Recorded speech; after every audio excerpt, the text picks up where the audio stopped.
Positivity பார்க்குற எல்லா உறவுகளுக்கும் ஹாய்ங்க. எல்லோரும் எப்படி இருக்கீங்க? நான் ரொம்ப நல்லா இருக்கேன், ஹாப்பியாக இருக்கேன். ஸோ நீங்களும் ஹாப்பியாக இருங்க, எப்போயுமே ரொம்ப பாசிட்டிவாக இருங்க. சீரியஸாகவே இன்றைக்கி பார்த்தீங்கன்னா நான் உங்களுக்கு ஃபஸ்ட்டு தேங்க்ஸ் தான் சொல்லணும். ஏன் அப்படின்னா நம்மளோட அம்மு கலெக்ஷன் ஸ்டார்ட் பண்ணி 5 days ஆகுது. ஆனால் நீங்கள் கொடுத்த ரெஸ்பான்ஸ் ஆதரவுங்கிறது ரொம்ப அதிகம். நான் கூட ஒரு சந்தேகத்தில் தான் ரொம்ப கம்மியான ஸ்டாக்ஸ் தான் எடுத்தேன். நான் சீரியஸாகவே சொல்கிறேன், எனக்கு சோல்ட் அவுட் எல்லாமே ஆகிடுச்சு. ரொம்ப எனக்கு ஹாப்பியாக இருக்குது. நான் நினச்சதை விட நீங்கள் எனக்கு நிறைய ஆதரவு கொடுத்துருக்கீங்க. ஸோ நான் பண்ண இந்த சின்ன முயற்சிக்கு நீங்கள் எனக்கு கொடுத்த சப்போர்ட் ரொம்ப பெருசு. ரொம்ப நன்றி. நிறைய பேர் காட்டன் சாரீஸ் கேட்டிருந்தீங்கல்ல. ஸோ காட்டன் சாரீ கலெக்ஷன்ஸ் சனிக்கிழமை நான் உங்களுக்கு வீடியோ போட்டுருவேன். எனக்கு ஆர்டர் போட்டிருக்கேன், பேல் வந்துடும். வந்த உடனே ஃப்ரீ ஷிப்பிங்கோடு இந்த தடவை நான் கொடுக்க போகிறேன், பெஸ்ட் ரேட்டில் கொடுக்க போகிறேன். ஸோ எல்லோரும் மறக்காமல் ஷார்ட்ஸ் ஃபாலோ பண்ணுங்கள். வாங்க இன்றைக்கி நம்ம வீடியோக்குள்ளே போயிடலாம். ஃபர்ஸ்ட் ஆஃப் ஆல் பார்த்தீங்கன்னா நிறைய பேர் நம்மக்கிட்ட கமெண்ட்ஸில் கேட்குறது, சிஸ்டர் லைஃப்பை சேஞ்ச் பண்ணணும், நான் பாசிட்டிவான விஷயத்துக்குள்ளே போகணும், எனக்கு கடன் அடையணும், பணம் சேரணும், நானும் இந்த சொசைட்டியில் ஒரு நல்ல நிலைமைக்கு வரணும்னு நிறைய லேடிஸ் நினைக்கிறவங்க, பாசிட்டிவ் திங்கிங்கில் இருக்கிறவங்க நம்மளுடைய சேனல் ஃபாலோ பண்ணுறீங்க. இதில் நிறைய பேர் ரொம்ப நெகட்டிவான மனப்பான்மையோடு இருக்காங்க. நம்மளாலலாம் மேலே வர முடியுமா, இதெல்லாம் ஃபாலோ பண்ணால் நம்மளால் ஜெயிக்க முடியுமான்னா கண்டிப்பாக ஜெயிக்க முடியும்.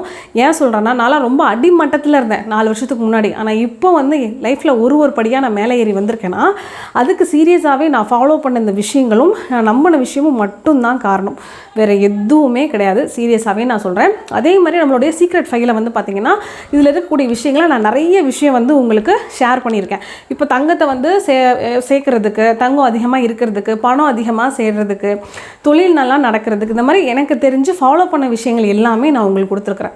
இதில் மோஸ்ட்லி நிறைய பேர் இதை ஃபாலோ பண்ணிவிட்டு கமெண்ட்ஸ்லேயே குட் ரிவ்யூஸ் நிறைய பேர் கொடுத்துருக்கீங்க. நீங்கள் பண்ணி என்னோடய லைஃப் நிறைய சேஞ்சஸ் வந்திருக்கு, வீட்டில் இப்போ பிரச்சனை வரதில்லை, என்னோடய பிஸ்னஸ் இப்போ நல்லா மூவ் ஆகுது, நான் ஒரே மாதத்தில் அடகு வச்ச நகையை மீட்டிட்டேன். அந்த மாதிரி நிறைய குட் கமெண்ட்ஸும் வந்திருக்கு. ஏன்னா நம்ம ஒரு விஷயத்தை நம்பி நம்ம ஃபுல் ஃபோக்கஸோடு பண்ணும்போது நிச்சயமாக அது நமக்கு அந்த ரிஃப்ளெக்ஷன் கொடுக்கும். இப்போ சொல்லுவாங்கள்ல, நம்ம நல்லதை நினச்சிட்டே இருந்தால் நமக்கு நல்லது நடக்கும், நம்ம கெட்டதை நினச்சிட்டே இருக்கோம், அடுத்தவங்களுக்கு கெட்டது பண்ணிகிட்டே இருக்கோம்னா நமக்கு கெட்ட நேரம் வரும்போது கரெக்டாக அது நமக்கே ஆப்போசிட்டாக ரியாக்ட் பண்ணும். அது சீரியஸாகவே சொல்கிறேன், 100% உண்மையான ஒரு விஷயம். இதில் நிறைய பேர் கேட்குறது, சிஸ்டர் பேசிக்காக நான் டெய்லி என்ன தான் பண்ணணும்? நான் நிறைய மந்த்ராஸ் கொடுத்துருக்கேன், நிறைய விஷயங்கள் பண்ணுங்கன்னு சொல்கிறீங்கல்ல, ஆனால் ஏதாவது சில விஷயங்கள் மட்டும் எங்களுக்கு சொல்லுங்கள். ஸோ இதெல்லாம் கண்டிப்பாக டெய்லி ரெகுலராக பண்ணணும் அப்படின்னு நிறைய பேர் கேட்குறீங்க.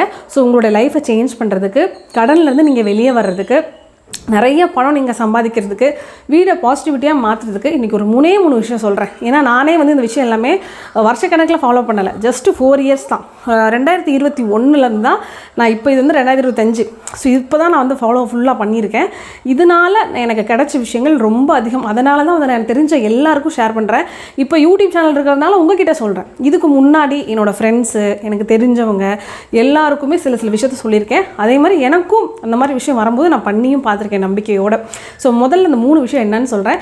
பேசிக்காக அதை நீங்கள் பண்ணீங்கன்னாலே கண்டிப்பாக சொல்கிறேன், உங்களுக்கு நிச்சயமாக உங்களுக்கு என்ன பிரச்சனை இருக்குதோ அது எல்லாமே சார்ட் அவுட் ஆகிடும். சரிங்களா? ஸோ இன்றைக்கி அந்த 3 விஷயம் என்ன அப்படிங்கிறத நான் உங்களுக்கு சொல்லிடுறேன். தெளிவாக இதை மட்டும் நீங்கள் ஃபாலோ பண்ணுங்கள். தயவு செஞ்சு ஒரு 5 நாள் 10 நாள் கிடையாதுங்க, ஒரு 48 நாள், ஒரு மண்டலம்னு சொல்லுவாங்க இல்லையா, அதை நீங்கள் ஃபாலோ பண்ணால் தான் உங்களுக்கு நல்ல ரிசல்ட் கிடைக்கும். அந்த 48 daysக்கு முன்னாடியே நீங்கள் நல்லா அந்த 1 weekலேயே உங்களால் நிறைய சேஞ்சஸை சீரியஸாக ஃபீல் பண்ண முடியும். ஓகேவா? ஸோ அதில் முதல் விஷயம் என்னென்னா, இது உங்களுக்கு சொல்லும் போது கஷ்டமாக தான் இருக்கும், இது பண்ணி ஆகணுமான்னு யோசிப்பீங்க. ஆனால் கண்டிப்பாக பண்ணணும். ஏன்னா ஒரு முக்கியமான விஷயம்னா இதுதான். என்னென்னா, பிரம்ம முகூர்த்த நேரத்தில் நீங்கள் கண்டிப்பாக எழுந்திரிச்சு தான் ஆகணும். ஸோ காலையில் 3:30 to 5:30, 3:30 மணிக்கே எழுந்திரிச்சிருங்கன்னு சொல்லலை, ஒரு 4:30 மணிக்கு எழுந்திரிச்சிருங்க. எழுந்திரிச்சிட்டு ஃபஸ்ட்டு குளிச்சுட்டு விளக்கு போடுங்க. நிறைய பேர் டவுட்டு கேட்குறது, சிஸ்டர் விளக்கு போடுறது பீரியட்ஸ் டைமில் போடலாமா? பீரியட்ஸ் டைமில் தயவு செஞ்சு போடாதீங்க, நீங்கள் 3 நாள் கழித்து போட்டுக்கோங்க, அது பிரச்சனையே கிடையாது. 3 நாள் நீங்கள் ஸ்கிப் பண்ணிவிட்டு கூட 48 நாள் கண்டினியூ பண்ணுங்கள். இது 48 நாள் தான் பண்ணணும்னு அவசியம் இல்லை, லைஃப் டைம் பண்ணணும். பண்ண உங்களுக்கும் உங்கள் குடும்பத்துக்கும் தான் நல்லது. ஸோ 1 time ரெமெடி இது கிடையாது. லைஃப் லாங் நம்ம நினச்ச விஷயங்கள் நடக்கிறதுக்கு, கஷ்டத்துலேருந்து நம்ம வெளியே வர்றதுக்கு இதுதான் சூப்பரான ரெமெடி. புரியுதுங்களா? ஸோ அதனால் பீரியட்ஸ் டைமில் ஸ்கிப் பண்ணிக்கோங்க. நீங்கள் ரிலேஷன்ஷிப்பில் நைட் இருக்கிறீங்கன்னா காலை தயவு செஞ்சு தலைக்கு குளிச்சுட்டு வந்துட்டு நீங்கள் விளக்கு போடுங்க. ஓகேவா? நிறைய பேர் கேட்குறது, ஹால் தான் இருக்குது, அங்கே எல்லோரும் தூங்குறாங்க, எப்படி விளக்கு போடுறதுனா, கிச்சனில் தாராளமாக நம்ம விளக்கு போட்டுக்கலாம். கிச்சனில் ஒரு சாமி ஃபோட்டோ வச்சு நீங்கள் விளக்கு போடுங்க, அதுவும் உங்களுக்கு நல்லது தான். ஓகேவா? இப்போ இந்த டவுட்டுக்கு கிளியர் பண்ணிட்டேன். இப்போ என்ன பண்ணணுன்றதை சொல்கிறேன். ஸோ காலையில் பிரம்ம முகூர்த்த நேரத்தில் நமக்கு என்ன வேண்டுமோ அதை நம்ம குலதெய்வத்திட்டையும் இஷ்ட தெய்வத்துக்கிட்டையும் வேண்டிட்டு அந்த 5:30 டைம் முடிகிறதுக்கு முன்னாடி தயவு செஞ்சு நீங்கள் விளக்கு போட்டு அந்த விஷயத்தை மனசை ஒருநிலைப்படுத்தி நீங்கள் கேட்டுருங்க. இது ரொம்ப ரொம்ப ஒரு சூப்பரான விஷயம். நான் என் லைஃப்பில் ஒரு 4-5 இயர்ஸுக்கு முன்னாடி ஃபஸ்ட்டு ட்ரை பண்ணதே இது தான். ஆனால் சூப்பர் ரிசல்ட் எனக்கு கிடச்சிச்சு. புரியுதுங்களா? கடவுள் நம்பிக்கை இல்லைன்னு நினைக்கிறவங்க நீங்கள் வந்து இயற்கையை நம்பலாம், பிரபஞ்சம், புரியுதுங்களா, பிரபஞ்ச ஈர்ப்பு விதின்னு ஒன்று இருக்குது. ஸோ அப்படி இருக்கும்போது நீங்கள் இந்த விஷயங்கள்லாம் கேட்கும்போது நீங்கள் கேட்குறத அந்த விஷயம் உங்களுக்கு நடத்தி கொடுக்கும். இது மெயினான ஒரு விஷயம். ஸோ தயவு செஞ்சு சொல்கிறேன், உங்கள் தூக்கத்து பெருசாக நினைக்காதீங்க. சமையல் பண்ணி முடிச்சுட்டு பசங்களை ஸ்கூலுக்கு அனுப்பிச்சிட்டு 11 மணிக்கு மேலே நீங்கள் தாராளமாக தூங்க, ரெஸ்ட் எடுங்க. நானும் அப்படி தான் பண்ணுறேன். சில பேர் கேட்குறீங்க, நாங்கள் வந்து சிட்டியில் இருக்கிறோம், இல்லை கிராமத்தில் இருக்கிறோம், காலையில் வந்து 5 மணிக்கு வந்து வெளியே, ஒரு 4:30 மணிக்கோ 5 மணிக்கோ வெளியே வந்து வாசலிச்சு கோலம் போட முடியாது, பயமாக இருக்கும்னு நினைக்கிறீங்க. இப்போ நான் இருக்கிற வீட்டில் எனக்கும் அப்படி தான் இருக்குது. ஏன்னா கொஞ்சம் ஒதுக்குப்புறமாக இருக்கிறதுனால கொஞ்சம் பயமாக இருக்குது. அதனால் மோஸ்ட்லி நான் என்ன பண்ணுறேன், காலையில் எழுந்துச்சி குளிச்சுட்டு விளக்கு போட்டுடுறேன். விளக்கு போட்டு அதுக்கப்புறம் வாசல் வச்சு கோலம் போட்டுட்டு அதுக்கப்புறம் என்ன பண்ணுறது, சாமி கும்பிட்றது. அதுக்கப்புறம் பூ வச்சு அலங்காரம் பண்ணிவிட்டு தீபதூபம்லாம் காமிச்சு சாமி கும்பிட்றேன். ஸோ அப்படி பண்ணிக்கலாம். ஸோ மொத்தத்தில் இந்த பிரம்ம முகூர்த்த நேரத்தில் அந்த 2 மணி நேரத்தில் நம்ம யூட்டிலைஸ் பண்ணி குளிச்சுட்டு விளக்கு போட்டு நம்மளோட பிரார்த்தனை அந்த இடத்துல வைக்கணும். இதில் ஏன் விளக்கு போடுறோன்னு ஒரு டவுட் வரும். சீரியஸாகவே அந்த நெருப்பின் சக்தி வந்து இருக்கணும், அந்த ஒளி ரூபத்தில் நமக்கு இருக்கணும். அப்போ தான் நம்ம ஒரு வேண்டுதல் பண்ணுறோம். இல்லை வந்து நம்ம ஒன்றும் இல்லைங்க, சிம்பிளாக சொல்கிறேன், நம்ம ஏதோ ஒரு மந்திரம் படிக்கிறோம், இல்லை ஏதோ ஒரு மந்திரத்தை உச்சரிக்கிறோம், ஒரு பாராயணம் ஏதோ ஒன்று பண்ணுறோம், வேல்மாறல் படிக்கிறோம். இப்படி என்ன ஒரு விஷயத்த நீங்கள் படிக்கிறதா இருந்தாலும் முன்னாடி விளக்கு ஏற்றி தான் படிக்கணும். விளக்கு ஏற்றணும், வாசனையாக ஏதாவது சாம்பிராணி, ஏதாவது ஒரு ஊதுபத்தி பொருத்தி வைக்கணும். இது மஸ்ட். அப்படி இருந்தால் தான் நம்ம படிக்கிற அந்த மந்திரத்துக்கு எக்ஸ்ட்ராவாக ஒரு நல்ல பாண்டிங்காக ஒரு பவர் ஆட் ஆகும். இது ஒரு சீக்ரெட். இதை நான் உங்களுக்கு சொல்லியிருக்கேன், தயவு செஞ்சு ஃபாலோ பண்ணுங்கள். 2வது முக்கியமான விஷயம் என்னன்னால், பேசக்கூடிய வார்த்தையில் நெகட்டிவிட்டியை ஸ்டாப் பண்ணிடுங்க. இது ரொம்ப ரொம்ப முக்கியமான விஷயம். ஏன் சொல்கிறேன்னா, நம்ம வீட்டில் இருக்கோமோ வெளியில் இருக்கோமோ எங்கே இருக்கோமோ நம்மளை சுற்றி வந்து சில தேவதைகள் இருக்கும் அப்படிங்கிறது ஒரு ஐதீகம், ஒரு நார்மலான காமனான விஷயம். அதனால தான் நம்மளோட முன்னோர்கள், முன்னாடி இருக்கிறவங்க பெரியவங்க என்ன சொல்லுவாங்கன்னா, தப்பாக வாயை பேசாத, பசங்களை கோவத்தில் கூட நம்ம டக்குன்னு கோந்துச்சுன்னா இந்த சனியனே மூதேவி அப்படிலாம் ஏன் சொல்லக்கூடாதுன்னு சொல்கிறாங்கன்னா, அந்த மாதிரி வார்த்தையை சொல்லக்கூடாது, நீலாம் எங்கேயாவது போயிடு, நீலாம் உருப்பிட மாட்டேன், நீலாம் நல்லா இருக்க மாட்டேன், நம்ம சில நேரத்தில் பேரண்ட்ஸே வந்து நம்ம கோவம் தாங்க முடியாமல் சொல்லுவோம்ல, அப்படிலாம் சொல்லக்கூடாது அப்படின்னு சொல்லுவாங்க. ஏன்னா நம்ம சுற்றி அந்த தேவதைகள்லாம் இருக்கும்போது அந்த வார்த்தையை நம்ம யூஸ் பண்ணும்போது ஸோ டக்குன்னு வந்து அந்த வார்த்தை பலிக்கிறதுக்கு உண்டான விஷயங்கள் எல்லாம் இருக்குது. புரியுதுங்களா? இது கடவுளை நம்புகிறவங்களுக்கு. இல்லைங்க கடவுளே ஒன்று இல்லை அப்படின்னு சொல்கிறவங்களும் இருக்காங்க. அவங்களுக்கு நான் என்ன சொல்கிறேன்னா, நம்ம என்ன நினைக்கிறோமோ, நம்ம என்ன பேசுகிறோமோ, இந்த பிரபஞ்சம் வந்து அதை தான் நடத்தி காட்டும். இப்போ ஒருத்தனை வந்து நீ நல்லாவே இருக்கக்கூடாதுன்னு நான் நினச்சிக்கிட்டே இருக்கேன்னு வச்சுக்கோங்களேன், அது நமக்கு என்ன ஆகும், அப்படியே ஆப்போசிட்டாக ரியாக்ட் ஆகும். அது நிஜமாகவே உண்மை. அதை வந்து தயவு செஞ்சு எல்லோரும் ஃபாலோ பண்ணுங்கள். வீட்டில் நம்ம வந்து அரிசி பருப்பு வந்து நம்ம சொல்லுவோம்ல, இல்லைன்னு சொல்லுவோம்ல, அப்படி சொல்கிறதுக்கு பதிலாக யூஸ் பண்ணிட்டோம், புதுசாக வாங்கணும் அப்படி சொல்லுங்கள். எல்லாமே சமைச்சிட்டேன் அப்படி சொல்லலாம். இல்லைனா எல்லாமே வந்து அருவாயிடுச்சு அப்படி சொல்லலாம். இந்த இல்லை, முடியாது, கிடைக்காது அப்படின்ற விஷயத்த நம்ம தயவு செஞ்சு ஃபோக்கஸ் பண்ணி போக வேண்டாம்.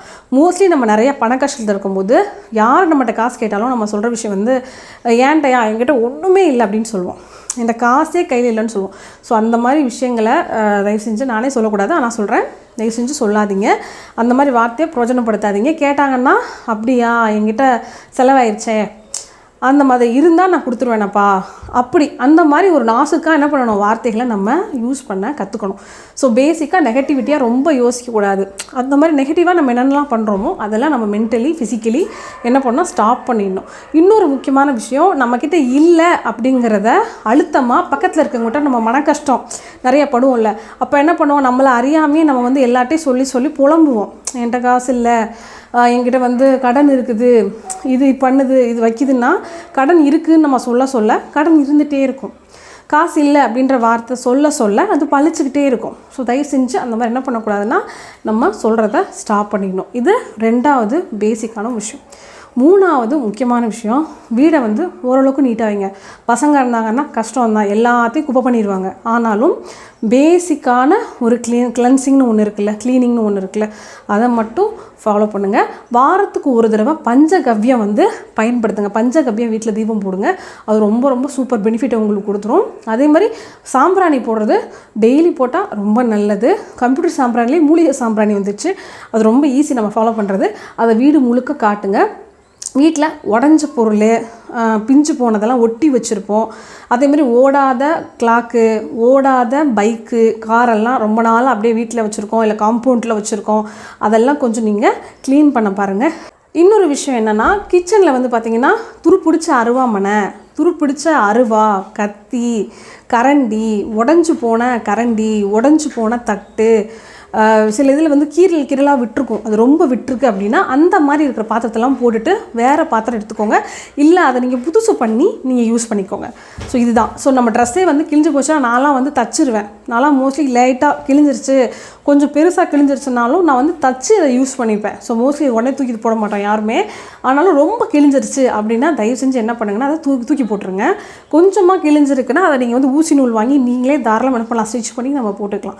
ஸோ அந்த மாதிரி பேசிக்காக கிழிஞ்ச துணி போடுறதை அவாய்ட் பண்ணிடுங்க. அதுக்கப்புறம் வந்து இந்த மாதிரி துரு பிடிச்சது, ஓடாத கிளாக்கு, ஓடாத இந்த பசங்களோட விளையாட்டு ஜாமான்லாம் நிறைய பிளாஸ்டிக் வந்து உடஞ்சிருக்கும். வீட்டில் பிளாஸ்டிக் அதிகமாக வைக்கக்கூடாது, அது ரொம்ப நெகட்டிவிட்டியை கொடுக்கும். அதனால் பிளாஸ்டிக் வந்து கம்மி பண்ண பாருங்கள். பிளாஸ்டிக்லேயே உடஞ்சி போன பசங்களோட பொருளெல்லாம் நிறையா இருக்கும். ஸோ அதெல்லாம் வந்து நம்ம மோஸ்ட்லி கவனமாக பார்த்துக்கணும். அதே மாதிரி எனக்கு தெரிஞ்ச முக்கியமான விஷயம்னா, நீங்கள் ஏதோ ஒரு சீரியல் பார்க்குறீங்க, ஒரு நாடகம் பார்க்குறீங்கன்னா அதில் கண்டிப்பாக எல்லா சீரியல்லையும் எல்லா நாடகத்துலேயும் ஃபுல்லாக நெகட்டிவிட்டி மட்டும்தான் இருக்கும், வேறு ஒன்றுமே இருக்காது. அதை வந்து அவங்க அழுவாங்க பாருங்களேன், அதெல்லாம் என்ன பண்ணும்போதுன்னா ரொம்ப சத்தம் வச்சு வீட்டில் கேட்காதீங்க. இது வந்து பேசிக்காக சொல்கிறேன். ஏன்னா அந்த சத்தம் நம்ம வீட்டிலே ரிஃப்ளெக்ட் ஆகும்ல, அவங்களே ஒப்பாரி வச்சுட்டு இருப்பாங்க, அது நம்மளுக்கு ரொம்ப ரிஃப்ளெக்ட் ஆகும்ல, அதெல்லாம் பார்த்துக்கோங்க. நீங்கள் சீரியல் பார்க்க மாட்டீங்களான்னு கேட்காதீங்க. என் வீட்டில் டிவி இருக்குது, அந்த வீட்டில் இருந்துச்சு, சீரியலே கிடையாது, கேபிள் கனெக்ஷனே கொடுக்கல, பசங்களுக்கு மட்டும் அந்த வைல்ட் லைஃப் அனிமல் அந்த மாதிரி மட்டும் நான் காமிச்சிட்டு விட்டுருவேன். இப்போ இந்த புது வீட்டுக்கு வந்துட்டு நான் டிவி கனெக்ஷனே கொடுக்கல. இத்தனைக்கும் பசங்களுக்கு லீவு தான், கொடுக்க வேணாம், ரொம்ப டிவி பார்ப்பாங்கன்னு நான் ஸ்டாப் பண்ணி வச்சுருக்கேன். இன்னும் கனெக்ஷனே இங்கே கொடுக்காமல் இருக்குது. ஓகேவா? ஸோ இதுதான் 3 விஷயம், பேசிக்கான விஷயம். ஒன்று, பிரம்மபுரத்தில் இருந்துச்சு, குளிச்சுட்டு விளக்கு போட்டு சாமி கும்பிடணும். 2வது விஷயம், வீடை வந்து பார்த்திங்கன்னா நம்ம நீட்டாக வச்சுக்கணும். 3வது விஷயம் வந்து பார்த்திங்கன்னா அதேமாதிரி 2வது விஷயம் என்னென்னா, தேவையில்லாத பொருளெல்லாம் தூக்கி வெளியே போட்டுறணும். ஏன்னா அது வந்து நெகட்டிவான எனர்ஜியை உள்வாங்கி வச்சுருக்கோம், அதனாலே நிறைய பிரச்சனை வரும். 3வது விஷயம் என்னென்னா, நம்ம வந்து ஃபிசிக்கலி மென்டலி நெகட்டிவாக நினைக்கக்கூடாது, நெகட்டிவாக பேசக்கூடாது, இல்லை முடியாது நடக்காதுன்ற விஷயத்த அழுத்தி திருப்பி சொல்லக்கூடாது. ஓகேவா? இவ்வளோ தான். இது பேசிக்காக நீங்கள் ஒரு 10 நாள் 20 நாள் பண்ணுங்கள், உங்களுக்கு சூப்பராக இருக்கும். இதை வந்து 48 நாள் தான் பண்ணணும்னு கிடையாது, லைஃப் லாங் அந்த ஒரு ஹேபிட்டாக மாற்றிக்கோங்க. ஒரு நம்ம வந்து சேஞ்ச் பண்ணிக்கணும், இந்த தப்பெல்லாம் சேஞ்ச் பண்ணிக்கணுன்ற மென்டாலிட்டியோடு பண்ணுங்கள். கண்டிப்பாக சொல்கிறேன், உங்களுக்கு நிறைய சேஞ்சஸ் உங்களை மீறி நடக்கும், அதை உணர்றவங்களுக்கு தெரியும். ஓகேவா? ஸோ பண்ணி பார்த்துட்டு மறக்காமல் கமெண்ட்ஸ் பண்ணுங்கள். சரியா? நாளைக்கு வந்து சூப்பரான ஒரு சேவிங்ஸ் வீடியோ தான் போட போகிறேன். ஏற்கனவே வீடியோ எடுத்து வச்சுட்டேன், எடிட் பண்ணி நான் உங்களுக்கு போட்டுடுறேன். நிஜமாகவே சொல்கிறேன், நம்ம கூலி வேலை பார்க்குறவங்களுக்கு கூட அந்த சேவிங்ஸ் பண்ணிங்கன்னா உங்கள் பிள்ளைங்களுக்கு ரொம்ப யூஸ்ஃபுல்லாக இருக்கும். மறக்காமல் நாளைக்கு நம்மளோட சேனலை பாருங்கள். ஓகேவா? பாய். மறக்காமல் அம்முக்கு சப்போர்ட் பண்ணுங்கள்.